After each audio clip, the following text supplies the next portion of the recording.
Good afternoon, everybody.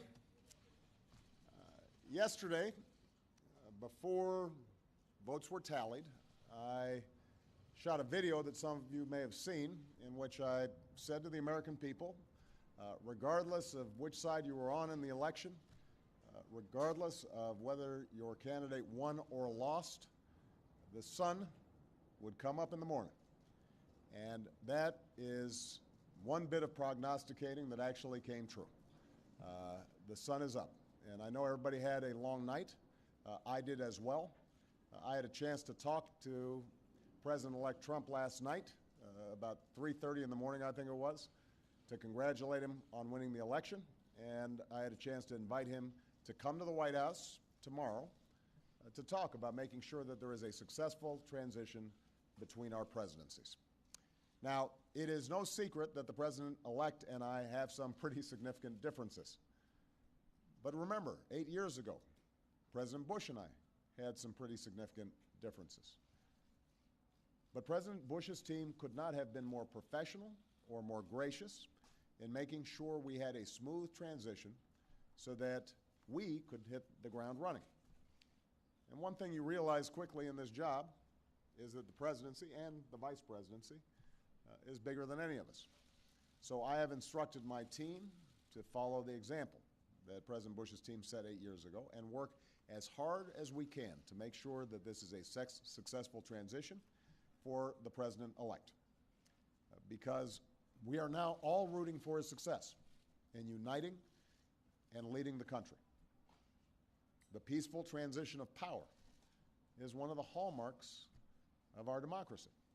And over the next few months, we are going to show that to the world. I also had a chance last night to speak with Secretary Clinton, and I just had a chance to hear her remarks. I could not be prouder of her. She has lived an extraordinary life of public service. She was a great First Lady. She was an outstanding senator for the state of New York, and she could not have been a better Secretary of State. I'm proud of her. A lot of Americans look up to her. Her candidacy and nomination was historic and sends a message to our daughters all across the country that they can achieve at the highest levels of politics. And I'm absolutely confident that she and President Clinton will continue to do great work for people here in the United States and all around the world. Now, everybody is sad when their side loses an election. But the day after, we have to remember that we're actually all on one team. This is an intramural scrimmage. We're not Democrats first. We're not Republicans first. We are Americans first. We're patriots first. We all want what's best for this country. That's what I heard in Mr. Trump's remarks last night. That's what I heard when I spoke to him directly, and I was heartened by that. That's what the country needs. A sense of unity, a sense of inclusion, a respect for our institutions, our way of life, rule of law, and a respect for each other. I hope that he maintains that spirit throughout this transition, and I certainly hope that's how his presidency has a chance to begin. I also told my team today to keep their heads up, because the remarkable work that they have done day in, day out, often without a lot of fanfare, often with a lot of attention, work in agencies, work in obscure areas of policy that make government run better and make it more responsive and make it more efficient and make it more service-friendly so that it's actually helping more people. That remarkable work has left the next president with a stronger, better country than the one that existed 8 years ago.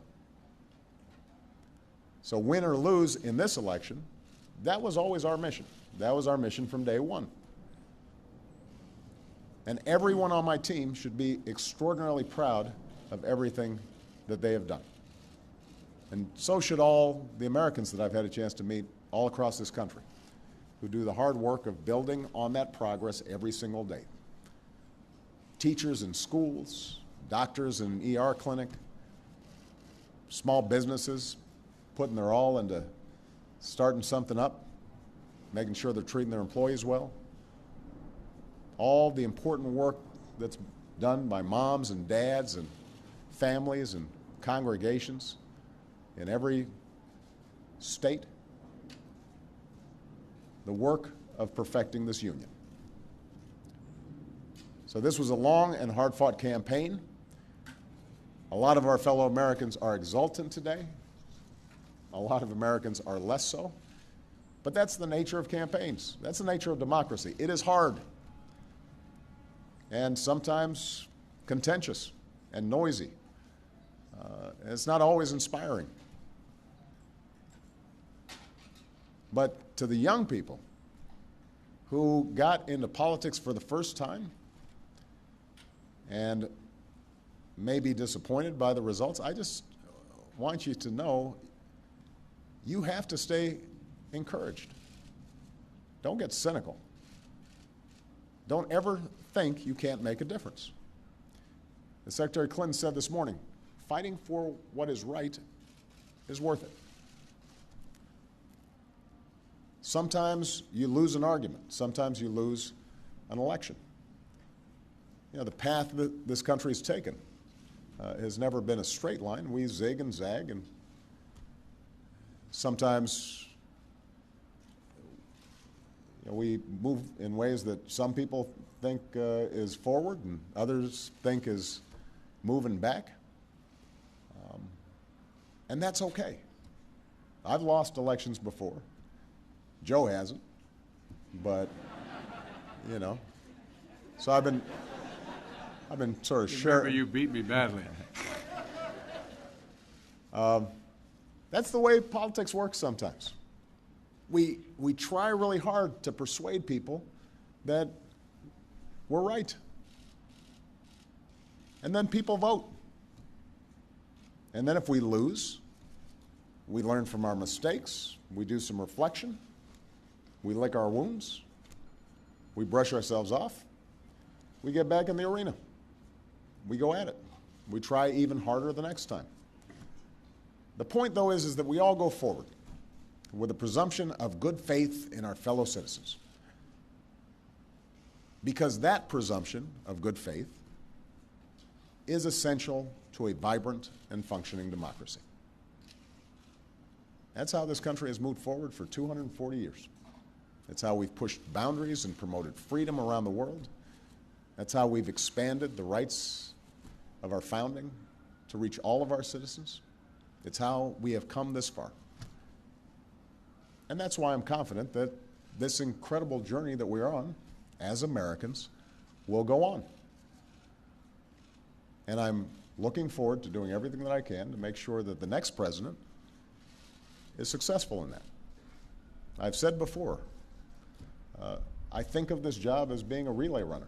You take the baton, you run your best race, and hopefully by the time you hand it off, you're a little further ahead. You've made a little progress. And I can say that we've done that, and I want to make sure that handoff is well executed because ultimately we're all on the same team. All right? Thank you very much, everybody.